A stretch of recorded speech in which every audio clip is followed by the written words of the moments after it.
கழகத்தோட ஒரு மீட்டிங் சேலத்துல நடக்குது. விஜய் சார், உங்ககிட்ட ஒரு வேண்டுகோள், நீங்க மீட்டிங் நடத்துங்க, வேணான்னு சொல்லல. வணக்கம் நாங்கள் ஜான் ஜேடி. விஜய் சார், நீங்க மீட்டிங் நடத்துங்க, நாங்க வேணான்னு சொல்லல. ஆனா அந்த மீட்டிங் கொஞ்சம் தள்ளி வைங்கன்னு தான் சொல்றோம். நீங்க வெள்ளிக்கிழமை போடுற அந்த மீட்டிங் பாத்தீங்கன்னா ஒரு நாளைக்கு 10 படம் ரிலீஸ் ஆயிருக்கு.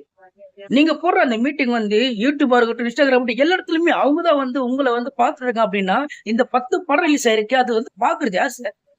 யார் பாப்பா?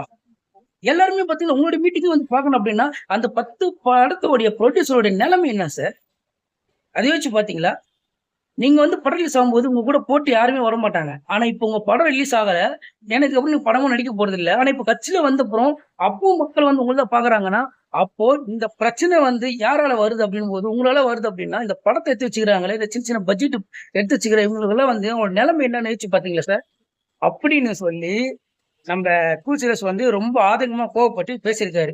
அதாவது நம்மளுடைய படத்தை நீங்களும் சினிமா தான் அடிச்சிருக்கீங்க, சினிமா தொழில் போயிருக்கீங்க. நீங்க இந்த வெள்ளிக்கிழமை அப்படின்றத தள்ளி வச்சுட்டு மற்ற ஆளுகளை வச்சீங்கன்னா இந்த வெள்ளிக்கிழமை வர படங்கள் கொஞ்சம் நல்லா இருக்கும் சார். அதுதான் சார் நாங்க சொல்றோம், எங்க வேண்டுகோள் அப்படின்னு சொல்லி இவர் சொல்லி முடிச்சிருக்காரு. ஸோ இவர் சொன்ன கருத்துக்கு ஒரு கருத்தை கமெண்ட் பண்ணுங்க. முடிஞ்ச சேனலை கொஞ்சம் ஃபாலோ பண்ணிக்கோங்க. ஆனா வெள்ளிக்கிழமை அன்னைக்கு நடத்தாதீங்க.